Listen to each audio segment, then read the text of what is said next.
오늘 말씀은 요한복음 17장 20절에서 26절 마지막 절 말씀까지 우리가 보도록 하겠습니다.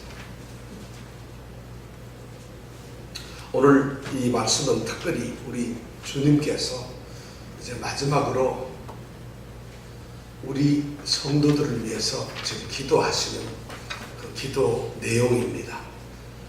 주님께서 그 기도 내용을 우리에게 알려주셨어요. 그러니까 여러분들 오늘 우리가 마음을 열고 예수님은 도대체 나를 위해서 뭘 기도하셨을까? 이 마음을 고대하면서 오늘 말씀을 우리가 한 목소리로 읽도록 하겠습니다. 내가 비옵는 것은 이 사람들만 위함이 아니요 또 저희 말을 인하여 나를 믿는 사람들도 위함이니 아버지께서 내 안에 내가 아버지 안에 있는 것 같이 저희도 다 하나가 되어 우리 안에 있게 하사 세상으로 아버지께서 나를 보내신 것을 믿게 하옵소서. 내게 주신 영광을 내가 저희에게 주었사오니 이는 우리가 하나가 된 것 같이 저희도 하나가 되게 하려 함이니이다. 곧 내가 저희 안에 아버지께서 내 안에 계셔 저희로 온전함을 이루어 하나가 되게 하려 함은 아버지께서 나를 보내신 것과 또 나를 사랑하신 같이 저희도 사랑하신 것을 세상으로 알게 하려 함이로소이다. 아버지여 내게 주신 자도 나 있는 곳에 나와 함께 있어 아버지께서 창세전부터 나를 사랑하심으로 내게 주신 나의 영광을 저희로 보게 하시기를 원하옵나이다. 의로우신 아버지여 세상이 아버지를 알지 못하여도 나는 아버지를 알았었고 저희도 아버지께서 나를 보내신 줄 알았사옵나이다. 내가 아버지의 이름을 저희에게 알게 하였고 또 알게 하리니 이는 나를 사랑하신 사랑이 저희 안에 있고 나도 저희 안에 있게 하려 함이니이다. 아멘. 예수님께서 지금 지상 이 땅에서의 사역을 다 마치십니다. 그리고 이제 고별 기도를 하시는데 예수님의 첫 번째 기도는 자신의 영광과 그리고 자신을 통한 아버지의 영광을 기도하셨습니다. 그리고 예수님은 바로 예수님과 함께 있는 11 제자를 위해서 기도를 하셨어요. 그리고 이제 예수님은 그 기도의 방향을 드디어 이제 바꾸셔서 이 땅에 있는 모든 성도들을 위해서 지금 기도하십니다. 예수님께서는 자신도 세상을 떠나지만 이제 사랑하는 제자들도 결국은 머지않아 어떤 모습으로든 당신께로 올 것을 알고 계셨어요. 이제 그들은 세상에서 이제 떠나게 될 것이고, 그러면 제자들이 떠난 곳에는 예수님의 사역은 어떻게 될까? 예수님께서는 바로 그 제자들을 통해서 예수님의 사역이 계속 될 것이라는 것을 이미 알고 계셨어요. 그래서 제자들의 복음 전도로 인해서, 말씀을 전함으로 인해서 이제 많은 사람들이 예수님을 믿게 되고 소위 성도로 될 것을 예수님은 기대하고 아셨어요. 그것 때문에 예수님은 마태복음 16장 18절에서 이 반석 위에 내가 교회를 세우시겠다고 말씀을 하셨어요. 바로 제자들의 말을 통해서 예수를 믿게 된 사람들, 즉 성도들, 그 교회를 향해서 오늘 주님께서는 기도를 하십니다. 예수님은 이 땅에 세워지는 정말 온 세대를 통해서 세워지고 있는 교회를, 성도들을 위해서 지금 기도를 하고 있는 것입니다. 예수님은 벌써 이미 그것을 바라보고 계십니다. 오늘 말씀에 보면 예수님의 그 모습은 얼마나 정말 숭고한지 몰라요. 눈에 보이는 제자들 뿐만 아니라 그 제자들을 넘어서서 온 세상의 성도들을 향해서 지금 기도를 하고 계십니다. 예수님은 그들을 만나보지는 못했습니다. 그들도 예수님을 만나보지 못합니다. 우리도 그렇죠. 그런데 예수님은 바로 만나지 못한, 그러나 예수를 믿고 예수님이 그들 안에 있는 바로 그 성도들을 향해서 예수님은 바로 기도를 하는 거죠. 그래서 20절에 보면은 내가 비옵는 것은 이 사람들만 위한 것이 아니고 분명하게 그분은 선언하죠. 저희 말을 인하여 나를 믿는 사람들도 위하는 것이다. 이렇게 예수님은 20절에서 말씀을 하십니다. 그렇다면은 예수님은 성도를 위해서, 교회를 위해서 무엇을 기도하셨을까요? 궁금하지 않으세요? 예수님 뭘 기도하셨을까요? 교회들이 교회당 건물 좀 으리으리하게 지어서 내가 좀 출입하기에 좀 창피하지 않게 해주고, 사람들도 좀 무지무지하게 많아서 마치 내가 한마디 하면 엄청난 공연장처럼 좀 이렇게 해달라, 이걸 기도하셨을까? 아니면 예수님은 자, 너희들이 나를 믿으니까 돈 많이 벌고 건강하고 자식 잘 낳고 출세하고 이 땅에서 내 자녀들이니까 잘 살아야지, 이걸 기도하셨을까요? 오늘 예수님의 기도의 내용을 우리가 이렇게 보면서 예수님의 기도 핵심이나 예수님의 기도 포커스는 전혀 다른 데 있다는 거지. 그러면 그 예수님의 기도가 우리의 기도가 되어야 하고, 예수님이 하나님께 소원하는 그 모습이 바로 우리의 모습이 되어야 한다는 것이죠. 그럼 그 모습이 뭘까요? 예수님이 여러분, 지금 앉아있는 여러분들 위해서 뭐라고 기도를 하셨을까요? 오늘 성경 말씀을 읽어보면 한 3가지 정도가 우리가 뽑아낼 수가 있을 것 같아요. 물론 여러 가지를 합니다만 뭉뚱그려서 한 3가지 말씀을 드릴 수 있겠는데, 첫 번째가 뭐냐면 하나가 되게 하옵소서. 교회가, 성도들이, 그리스도인들이 하나가 되게 해달라는 것을 지금 기도하고 계십니다. 자신의 11 제자를 향해서 예수님께서는 그 11 제자가 하나가 되게 해달라고 기도를 하셨어요. 17장 11절에 보면 나는 더 세상에 있지 아니하나 저희들은 세상에 있사오고 나는 아버지께로 가옵나니, 뭐라, 거룩하신 아버지, 내게 주신 아버지의 이름으로 저희를 보존하사 우리와 같이 저희도 하나가 되게 하옵소서. 이렇게 제자들을 향해서, 11 제자를 향해서 11절에 그렇게 기도를 하셨어요. 그런데 오늘 예수님께서는 동일하게 그 11 제자들과 마찬가지로 그들의 복음 전파를 통해서 이 땅에 세워지는 모든 교회들, 성도들이 하나가 되기를 지금 예수님께서 기도하고 계십니다. 21절에 보면은 그렇게 기도를 하고 있어요. 21절 우리가 한번 다 같이 읽어볼까요? 시작. 아버지께서 내 안에, 내가 아버지 안에 있는 것 같이 저희도 다 하나가 되어 우리 안에 있게 하사 세상으로 아버지께서 나를 보내신 것을 믿게 하옵소서.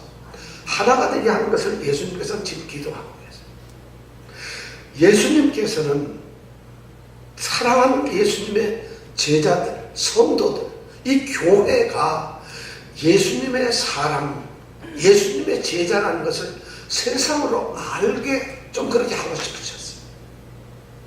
여러분들, 우리가 어디 가면은 저분들 예수님이 사람이로구나, 예수 생명으로 살아가는 사람들이구나 하는 것을 주님은 알게 하고 싶었어요. 그 알게 할 수 있는 방법이 무엇일까? 예수님께서는 요한복음 13장 34절 35절에서 이미 그 제자들, 예수님의 사람들을 구별하는 그런 어떤 기준을 하나 제시하셨어요. 그것이 뭐였는가? 3계명을 너희에게 주노니 서로 사랑하라. 내가 너희를 사랑한 것 같이 너희도 서로 사랑하라. 너희가 서로 사랑하면 이로써 모든 사람이 너희가 내 제자인 줄 아리라. 이 계명을 예수님은 이미 주셨다는 거예요. 다시 말해서 사랑을 통해서 그들 안에 예수님이 사랑한 것처럼 그렇게 사랑을 하는, 사랑으로 하나 되기만 한다면은 세상에서 그들을 보고 이 사람들은 예수님의 것이로구나, 예수 믿는 사람이로구나 하는 것을 알 수 있게 해줬다는 것이. 여러분들, 예수님 믿는 사람이라는 걸 어떻게 여러분들 알게 할 수 있어요? 교회 건축한 7거의 한 장로님은 예수 잘 믿는 사람으로 드러날까요? 성경에 보면 예수님께서는 바로 이 서로 사랑하는 것으로 말씀을 하고 있습니다. 사랑함으로써 하나가 되는 것을 예수님은 이 성도들에게 지금 원하고 계세요. 자, 그럼 서로 사랑함으로 이루어지는 이 하나됨은 도대체 어떻게 해야 되는가? 이것은 사람의 능력이나 노력이나 사람의 의지를 가지고 되는 것은 아닙니다. 우리가 서로 사랑하자. 그렇게 해서 교회가 하나 되는 거 저 한 번도 못 봤어요. 친교와 교제와 엄청나게 하는데 그 교제가 자기 이익만 조금 걸리고 바로 깨져버려요. 제가 알기로는 어떤 교회는 거의 한 20년 동안 장로님을 세우지 못했다고 그래요. 이유는 딱 하나가 있어요. 장로님이 되려면 3분의 2 표를 받아야 되는데 그 교회가 3파가 나눠져 있어요. 그러니까 투표만 하면 3분의 1밖에 안 나와요. 그리고 좀 웬만하면 둘이 이렇게 좀 연합해서 한 사람 시켜줄만 한데 투표하면 아주 정확하게 3등분이 딱 되니까 20년 동안 장로를 뽑지 못해요. 뭐 그런 교회도 있다는데 사실 사람 함으로써 하나 되는 이것은 사람의 노력이나 사람들이 뭘 하려고 해서 되는 것이 아니에요. 그런데도 사람들은 교회를 하나가 되게 하기 위해서 교회 연합과 일치를 위해서 모여서 기도하고 모여서 힘쓰고 모여서 교제하고 엄청 노력합니다. 그렇게 되지는 않습니다.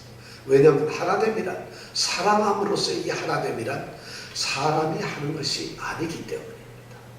그렇다면은 예수님께 교회가 사랑함으로 하나 되는 길, 그것을 어떤 방법으로 그것이 가능할 건가 하는 것을 예수님은 뭐라고 말씀을 하시느냐. 오늘 말씀에 보면은 예수님께서 이렇게 말씀하십니다. 우리와 같이 내가 아버지 안에, 아버지께서 내 안에 있는 것 같이 해야만 된다는 것이에요. 바로 우리와 같이 아버지와 아들 그 사이의 관계처럼 되어야만 그들이 하나가 될 수 있다는 것입니다. 또 그러한 사랑이 진정한 하나라는 것입니다. 교회는 제도적으로 연합이 될 수가 없어요, 사실. 그럼 외적으로 연합이 되어가지고 같이 연합 예배 드리고 연합해서 뭘 한다고 해서 그것이 연합이 되는 것이 아닙니다. 그렇다고 해서 성도들을 다 모아놓고 강제적으로 말씀으로 찬양으로 기도로 생각과 의견 행동을 막 획일적으로 만들어서 우리 교회는 모두가 똑같아요. 그게 무슨 기계로 지금 찐빵들이지 무슨 그게 성도겠어요. 교회는 다양한 속에서 일치를 이루는 것이 교회죠. 주님께서는 그렇게 사람을 부르셨잖아요. 우리 다 다른 사람. 그러니까 그거는 절대 하나됨이 아니라는 것이죠. 예수님께서 말하는 이 사랑이라는 것은 바로 아버지와 아들이 사랑 안에서 서로 친밀한 교제를 나누는 그런, 다시 말하면 성부, 성자, 성령 삼위 하나님이 하나로서 서로 신적인 교제를 나누는 그러한 하나됨을 바로 우리에게 요구하고 계십니다. 그런 사랑이 되어야 한다. 그런 사랑은 어떤 사랑이냐? 사랑과 순종으로 이루어지는 사랑. 아버지는 아들을 끝까지 사랑하세요. 아들은 아버지의 명하신 그 사명을 끝까지 순종하세요. 그렇게 함으로써 깨어지지 아니하는 서로가 서로 연합되고 친밀한 교제를 나누는 그러한 신적인 연합과 같은 그런 사랑을 주님께서는 사랑의 방법으로 모델로 성도들에게 제시하고 있어요.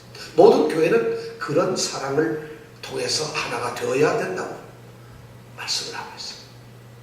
그렇다면은 궁금한 게 있어요. 어떻게 그게 가능할 수 있어요? 아버지와 아들 그 관계의 사이의 그 관계 연합처럼 어떻게 우리가 그렇게 할 수가 있을까요? 어떤 방법이 있을까? 오늘 말씀에 보니까 21절에 보니까 우리 안에 있게 하사 이렇게 되어 있어요. 우리 안에, 아버지와 아들 안에 성도들을 머무르게 하는 것입니다. 아버지와 아들의 그 관계 속에 사실 끊을 수 없고 틈도 없는 그 관계 속에 우리를 갖다가 끼워 넣는 것이에요. 이런 것만이 가능하다는 것이에요. 이것을 역으로 뒤집어 말하면 아버지와 아들이 우리 안에 오셔가지고 우리 자신을 거처로 삼으시고 우리를 거하시는 처소 성전으로 만드신다는 것이에요. 아버지와 아들이 우리 안에 있으면은 그것이 결국은 뭐냐? 우리가 그런 사랑의 하나됨을 이룰 수가 있다는 것입니다. 참 어려워요. 여러분, 아버지와 아들이 여러분 안에 계십니까? 이렇게 물으면 우리가 믿기는 하는데 하나가 있는지는 모르겠어요. 어디에 있는지 어떻게 있어야 되는지 물론 말씀으로 있게 되겠지만 우리가 그런 것을 사실 느낄 수가 없습니다. 바로 그런데 우리 주님께서는 우리 안에 있게 하사 아버지와 아들 그 사이에 있게 하심으로써 하나가 될 수 있다는 것을 말씀드렸어요.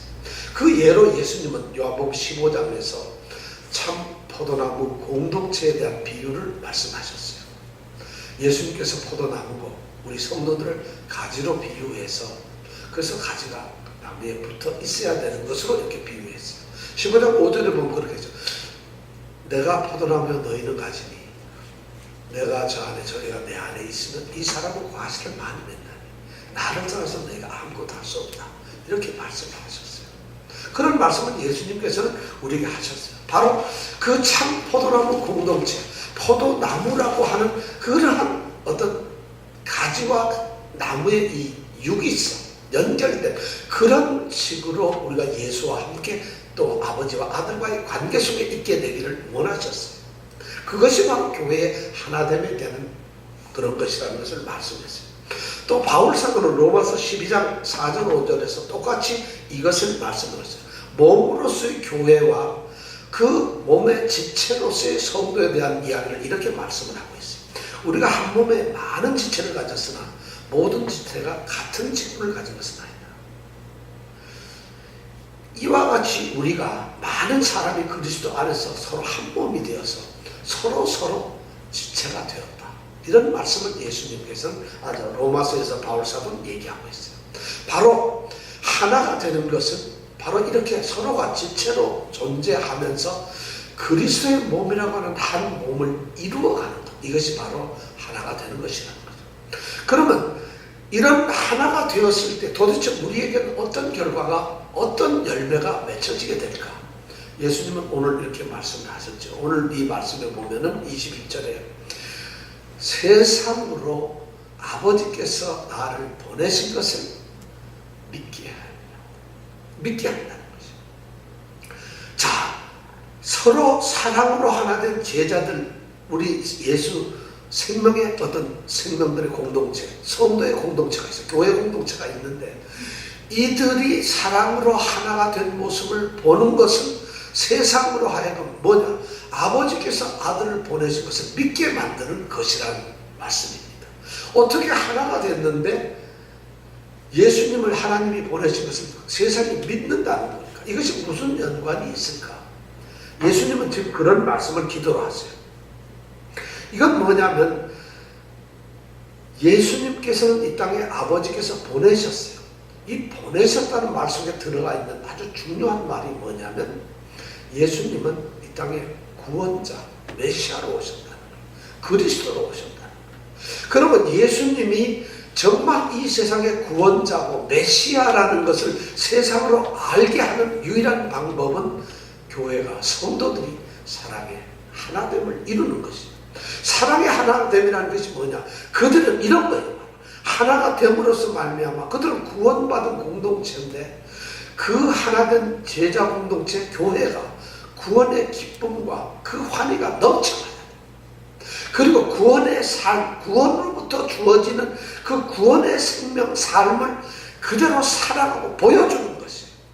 그렇게 함으로써 세상이 그것을 보고 아, 저 사람들은 정말 이 땅에 우리와 다른 구원받은 사람들이구나.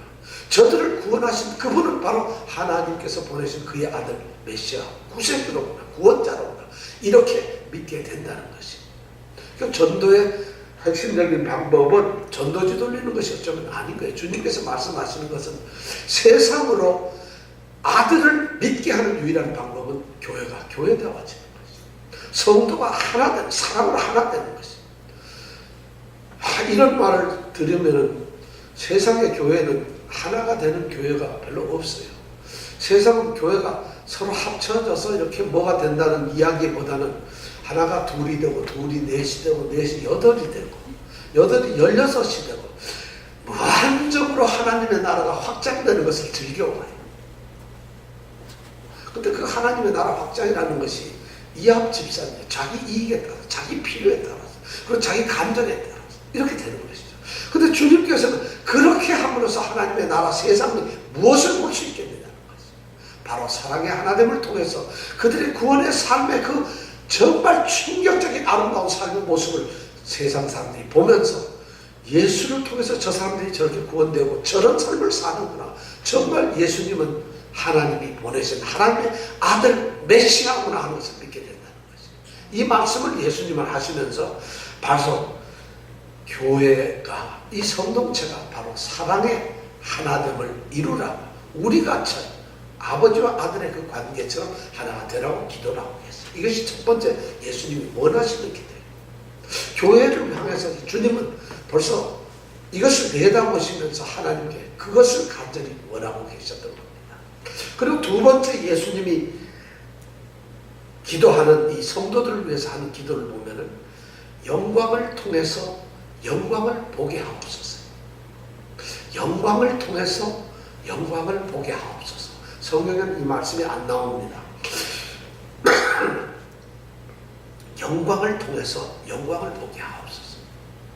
근데 이 말이 무슨 말이냐면 예수님은 22절에 보면 그렇게 말씀하셨어요. 내게 주신 영광을 내가 저희에게 주었사오니, 이렇게 말씀합니다. 내게 주신 영광을 내가 저에게 주었다고 얘기하고 있어요. 그런데 24절에 가면은 내게 주신 영광을 성도들이 좀 보게 해달라고 소원하고 있어요. 아버지께서 창세전부터 나를 사랑하심으로 내게 주신 나의 영광을 저희로 보게 하시기를 원한다고 이렇게 기도를 하고 있어요. 그렇다면 여기는 두 가지 영광이 나와요. 하나는 내게 주신 영광을 제자들에게 좀, 이 땅에 남아있는 이 땅의 교회 성도들에게 주시는 주님의 나의 영광이 있을 거고, 또 성도들이 볼 수 있는 나의 영광이 24절에 또 있다는 거예요. 이것이 어떻게 다를까? 첫 번째 22절에 예수님께서 성도들에게 주신 이 나의 영광, 이것은 무슨 영광입니까? 이 영광은 예수님께서 이 땅에서 행하시는 예수님의 그 사명, 일과 관련이 되어 있습니다. 특히 요한복음에서는 끊임없이 예수님께서 이 땅에서 영광을 받으신다, 영광을 받으신다고 예수님 스스로 말씀을 하고 있고, 요한도 그 영광에 대해서 끊임없이 해설을 하고 있습니다. 예수님이 말씀하는 이 요한복음에서 나의 영광을 제자들에게 주었다 하시는 그 영광은 뭐냐면 역설적인 의미에서 십자가의 죽음을 의미하고 있어요. 십자가의 죽음이라는 것을 영광으로 예수님께서는 표현하고 말씀하고 있습니다. 물론 예수님께서 그분의 제자들에게, 오늘날 성도들에게 주신 영광은 뭐 이런 것이 하나님의 자녀로서 그리스도 예수와 함께 세세토록 영원토록 왕노릇하는 것이죠. 그리고 하나님의 자녀로서 영원한 그 사랑 안에 거하면서 정말 세상이 감당지 못한 아름다운 축복을 누리는 아마 그런 영광일 거예요. 근데 물론 그런 영광이긴 하지만 지금 성도들에게 주신다는, 예수님께서 내게 주신 영광을 저희에게 주었사오니 하는 22절의 이 영광은 그런 영광 이전에 또 다른 영광이라는 것이, 그 영광이 무엇이냐? 아버지의 모든 뜻에 철저한 순정 속에서 나타났던 그 영광, 그 영광을 우리 성도들에게 예수님은 똑같이 그것을 드러내라고 말씀을 하고 있어요. 그것이 뭐냐? 예수님께서 말씀하는 그 나의 영광이 십자가의 죽음이듯이 우리로 하여금 십자가의 길을 가는 영광을 주신다는 것이에요. 예수님은 사실 생전에 그의 제자들에게 각각 자기 십자가를 지고 자기를 부인하고 날마다 자기를 따라올 것을 명령하셨습니다. 이 말씀은 뭐냐면 믿음 안에서 예수님과 그 예수님의 죽음, 부활을 서로 우리가 연합해서 그 예수님께 순종, 겸손, 고난을 달게 받음, 이것을 통해서 바로 영광을 나타내는 바로 십자가 죽음의 길, 십자가의 길을 예수님께서 제자들에게 요구하셨어요. 이것이 바로 제자들을 향하신, 또 성도를 향한 사의 십자가의 길, 영광입니다. 사실 우리는 성도들로서는 어떻게 보면 순교자의 삶을 산다, 십자가의 길을 걷는 자들이다, 이런 말씀을 합니다. 성도들에게 있어서, 이 믿는 사람들에게 있어서 십자가는 뭘까요? 이거는 형벌이 아닙니다. 예수님께는 십자가가 죄 없으신 자에게 형벌로 주어졌던 길이었고, 예수님은 그 길을 감으로써 구원의 길을 여는 것이었듯이, 우리 십자가는, 성도들이 살아가는 이 십자가의 삶은 형벌이 아니에요. 이 십자가의 길은 우리가 하나님의 자녀가 되었다고 하는 그 존귀함을 증명해 주는 것이에요. 십자가 자체가 그거라는 거죠. 우리는 십자가를 통해서 구원을 받은 사람이에요. 십자가를 통해서 우리는 하나님의 자녀가 된 사람이에요. 그렇기 때문에 십자가의 길을 가는 것, 그것 자체가 우리가 자녀라는 것을 증명하는 방법이라는 거죠. 절대 십자가의 삶은 우리가 형벌이나 고통이 아니라는 거죠. 그런데 우리는 그렇게 생각을 합니다. 그렇기 때문에 우리는 예수님께서 십자가의 죽으심으로 이루어내었던 그 모든 나타냈던 그런 것들을 똑같이 우리도 십자가의 길을 가면서 이 세상에 나타내야 해요. 그것을 예수님은 지금 바로 내게 주신 영광을 저희에게 주었다고 말씀합니다. 여러분, 그 십자가를 여러분들은 받으신 존재들입니다. 우리는 우리의 삶에서 예수님이 가셨던 그 십자가의 길을 가는 것이에요. 근데 이 십자가가 절대 좀 유쾌한 것은 아닐지 모릅니다. 그러나 또 두 번째 우리 나의 영광이 있어요. 모든 성도들에게는 또 다른 이 아들의 영광이 있습니다. 그것이 바로 24절에 있는 말씀이에요. 우리 24절 한번 같이 읽어보겠습니다. 시작. 아버지여, 내게 주신 자도 나 있는 곳에 나와 함께 있어. 아버지께서 창세전부터 나를 사랑하심으로 내게 주신 나의 영광을 저희로 보게 하시기를 원합니다. 이 영광은 예수님께서 지상에서 그의 성도들 제자들에게 주었던 그런 아들의 영광과 전혀 다른 딴판이에요. 이 영광은 17장 5절에서 말씀하던 창세전에 내가 아버지와 함께 가졌던 영광이에요. 또 24절 여기서 말한 아버지께서 창세 전부터 나를 사랑하심으로 내게 주신 아들의 영광. 그렇다면 이 영광은 뭘까요? 여기 보니까 내게 주신 자도 나 있는 곳에 나와 함께 있겠다. 즉 예수님은 어디로 가실까요? 아버지의 품으로 가죠. 하늘나라로 가시는 것이죠. 이 영광은 바로 뭐냐면 이 땅에서 우리가 걸어가는 그런 십자가의 삶의 길이 아니라는 것이죠. 이 영광은 장차 하나님 나라에서 하나님과 예수님과 함께 한 자리에서 우리가 있게 돼요. 우리가 영원토록 하나님 면전에서 아버지 앞에서 그리고 그 아들 앞에서 함께 누리게 될 그 보좌에서 우리가 누리게 될 바로 그 영광을 말하는 거예요. 그 영광을 보게 하시기를 원한다고 얘기를 하고 있어요. 이 땅에 살아가는 성도들은 사실은 힘들고 어려운 십자가의 길을 가지만, 그러나 그 영광의 길을 겪었을 때 우리는 아들이 보좌에 앉으신 그 영광으로 초대가 된다는 것이죠. 그런 소망이 있다는 것이죠. 지금 이 영광을 주님께서 다르게 얘기해요. 예수님께서도 십자가의 죽음을 통해서 영광에 이르신 것처럼 우리 성도들에게도 동일한 것을 예수님은 요구하고 계십니다. 그것이 예수님의 기도입니다. 성도들은 물론 이미 이 땅에 예수를 믿으면서 믿기 때문에 우리에게 주어진 그 구원의 영원한 하나님 보좌의 영원한 그런 영광을 맛을 보고 있어요. 조금은 우리가 누리고 있어요. 성령 안에서 누리고 있어요. 그런데 그럼에도 불구하고 우리가 지금 이 고통스러운 육신의 장막을 벗어난 후에 장차 우리에게 임할 그 하나님의 나라에서 완전한 영광에 쌓여있는 그 예수님을 보게 되기를 소원하고 있다는 것이죠. 바로 우리에게 그런 소망을 주셨다는 거죠.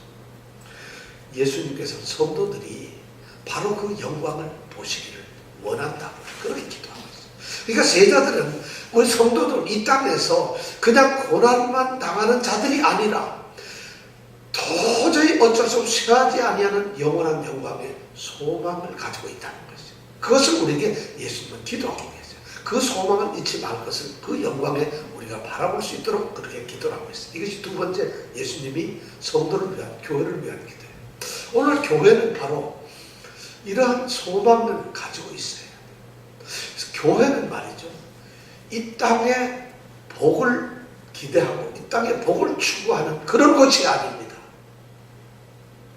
놀랍게도 오늘날 교회들은 이 땅의 복, 이 땅의 지상에 있는 그런 복들 때문에 교회가 세속화되어버리고 말았어요. 우리가 갖는 것은 십자가의 길입니다. 그러나 주님께서 계시는 그 영광의 자리를 소망하는 것입니다. 이것이 교회에게 우리 주님께서 기도하시는 기도 내용이에요. 그런데 이런 주님의 기도가 세상에 없어져 버렸어요. 교회 안에서는 온통 무슨 신유 축복의 대성회, 성회도 조그만하게 하면 안 돼요. 대성회. 그 다음에 또 오시는 분이 능력의 종이, 무슨 능력의 종놈이 얼마나 센지 능력의 종이 온다는 거예요.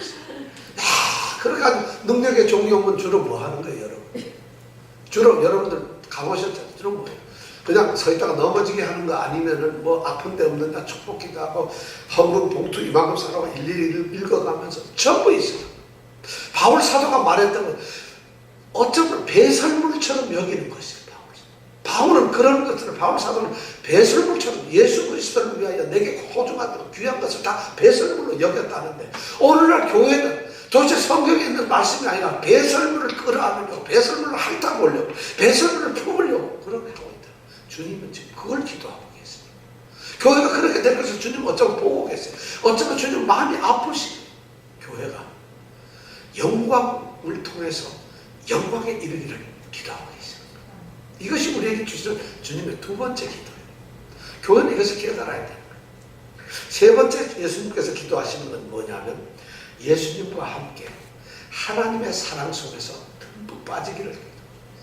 하나님의 사랑이 우리를 아주 완전히 감싸기를 기도하고 있어요. 이 말씀은 23절, 25절, 26절에 나와 있어요. 23절에 보면 우리 한번 같이 읽어볼까요? 시작. 곧 내가 저희 안에 아버지께서 내 안에 계셔 저희로 온전함을 이루어 하나가 되게 하려 함은 아버지께서 나를 보내신 것과 또 나를 사랑하신 것이 저희도 사랑하신 것을 세상으로 알게 하라. 야, 굉장한 말씀을 하세요. 예수님께서는 아버지가 자기를 사랑하신 그 사랑이 성도들에게도 똑같이 동일하게 타이가 없이 그대로 임하기를 기도하고 계십니다. 엄청난 것이에요. 근데 보면 그것이 어떻게 이루어졌느냐, 내가 저희 안에 아버지께서 내 안에 계신 것 같이. 여러분, 이 말씀을 한번 가만히 들어보세요. 지금 저희라고 하는 성도가 있어요. 예수님이 있어요. 그리고 하나님이 있어요. 근데 예수님이 이렇게 말해요. 내가 저희 안에. 그럼 예수님이 어디에 계시는 거예요? 성도 안에 있는 거예요. 아버지께서 내 안에. 그럼 아버지는 어디 있는 거예요? 예수님 안에. 그럼 예수님이 성도 안에 있으면 아버지는 어디에 있는 건가요? 우리 안에 계시는 거예요. 야, 예수님은 지금 굉장한 말씀을 하셨어요. 예수님이 우리 안에 있는 것은 예수님이 안에 있는 하나님 아버지가 우리 안에 있는 것이에요. 결국 우리 안에 누가 있는 거예요? 아버지와 아들이 다 있다는 것이에요. 이 말씀을 지금, 이 말씀을 여러분 그냥 쉽게 뭐 내 안에 네 안에 내 안에 하니까 복잡해요. 뭐 안에 들어갔다 나왔다 하는 것 같은데, 이 말씀을 가만히 들어보면 그런 의미예요. 내가 저희 안에, 아버지께서 내 안에. 그러면 이 저희 안에는 아버지와 내가 함께 들어가 있는 것이죠. 이렇게 함으로써 어떻게 성도들이 온전하게 하나가 되게 한다는 것이죠. 왜냐? 바로 그런 일을 위해서 아들을 보내셨다는 거예요. 그 아들을 보내신 이유가 딱 하나입니다. 아버지께서 나를 사랑하는 것 같이 저희도 사랑하신 것을 세상으로 알게 하겠다. 아버지의 사랑을 쏟아준다는 거예요. 우리 성도들이 바로 그 아버지의 사랑 속에 있다는 것을 알기를 주님 원하시고 그런 걸 기도하세요. 아니, 세상도 알게 하겠다는 그 사랑을 우리가 모르고 있어서 되겠어요. 세상으로 알게 하겠다는 아버지 사랑. 여러분들 아버지 사랑 안에 있습니까? 그것을 지금 누리게 하겠다는. 근데 세상은 말이죠, 오늘 말씀에 보면 모르는 게 있어요. 두 가지를 모르고 있어요. 25절에 보면 의로우신 아버지요, 세상이 아버지를 알지 못하여도 나는 아버지를 알았어. 저희도 아버지가 나를 보내신 줄 알았습니다. 이렇게 말씀합니다. 이 말씀은 뭐냐면, 세상이 모르는 게 두 가지가 뭐냐면, 하나님 아버지를 몰라요. 이건 뭐 모르니까 아버지의 사랑이 있을 수가 없어요. 또 모르는 것이 하나가 뭐냐면, 아버지께서 자신을 이 세상에 나타내 보시려, 알려주시려고 아들을 통해서 자신을 계시하시는데, 그 보내신 하나님께서 아들을 보내셨다는 사실, 그걸 몰라요. 그걸 모르니까 하나님도 모르고 하나님을 알려주려는 메시아 아들도 모르기 때문에 그들은 하나님의 사랑을 알 수가 없고 깨달을 수가 없어요. 그런데 우리 예수님께서는 바로 아버지께서 내 안에 내가 저희 안에 있는 것 같이 이 제자들을, 이 사랑하는 성도들, 교회가 하나가 된다면 세상도 그걸 알게 될 것이다. 그 사랑을 알게 될 것이다.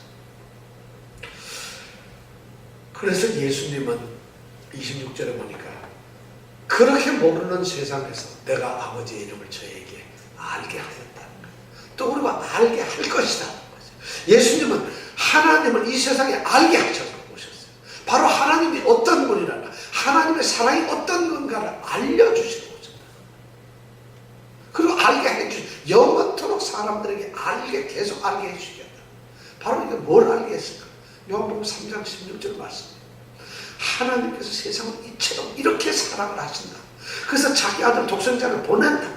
그래서 이 독생자 아들을 믿는 사람은 영생을 얻는다 하는 이 구원의 하나님 계획을 갖다가 예수님은 그걸 알리게 오셨다는 거예요. 그것을 선포하는 거예요.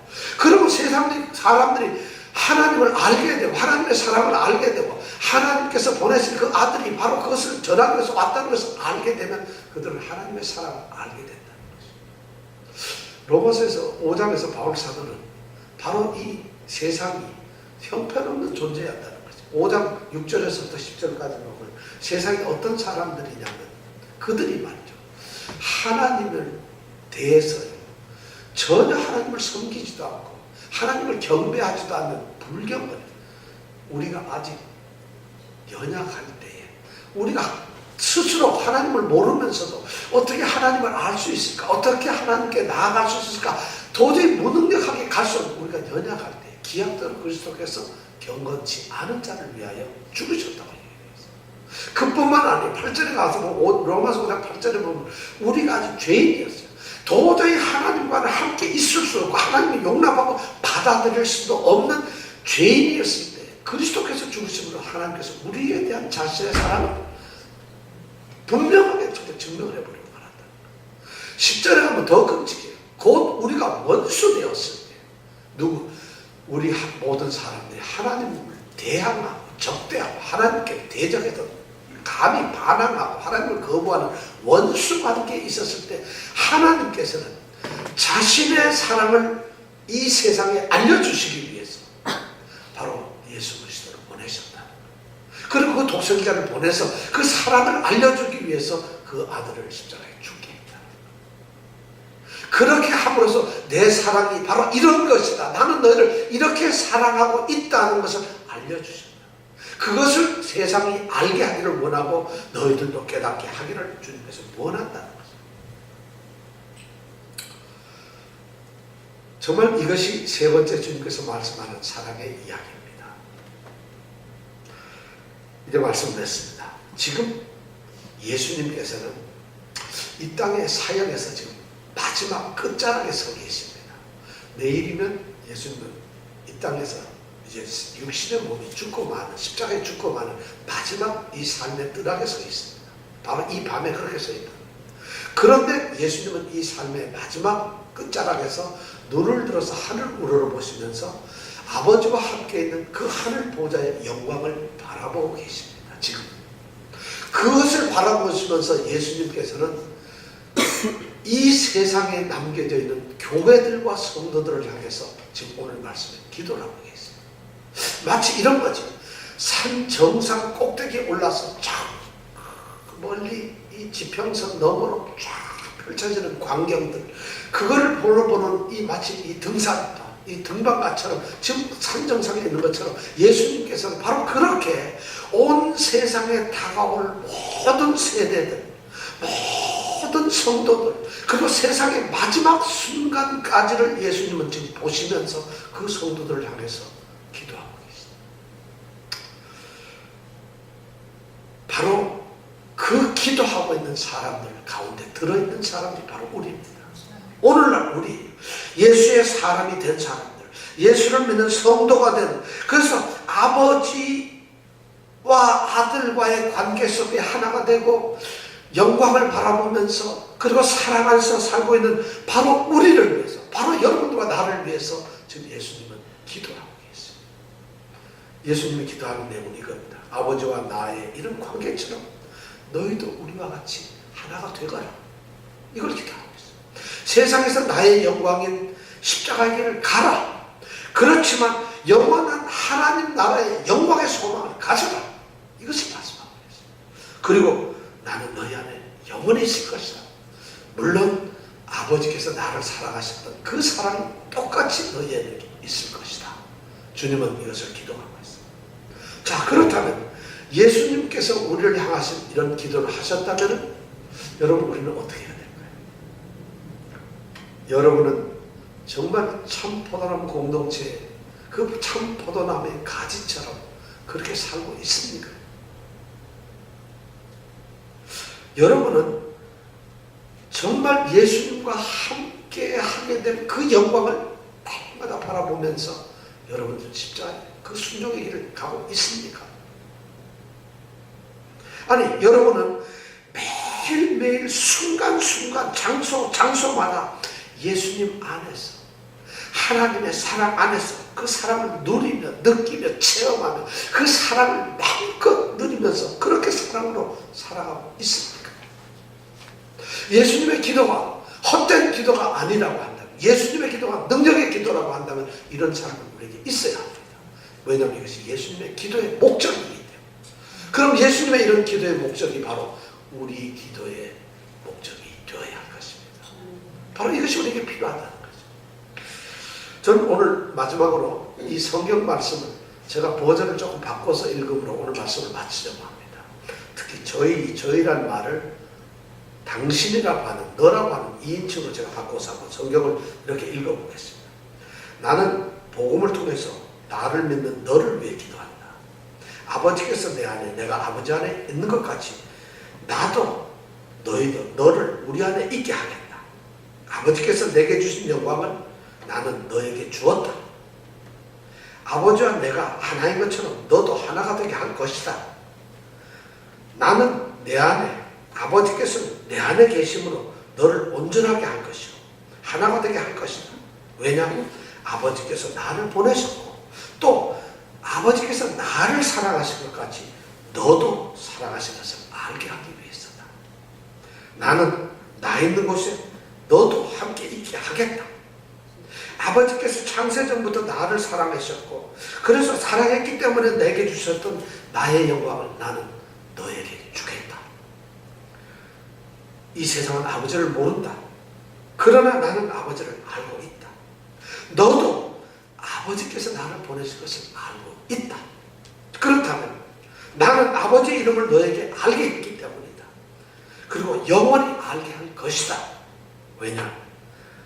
아버지께서 나를 사랑하신 그 사랑이 바로 내 안에 있기 때문이다. 오늘 말씀은 바로 이런 말씀이었어요. 이 예수님의 기도가 우리의 기도가 되고 우리의 삶이 되기를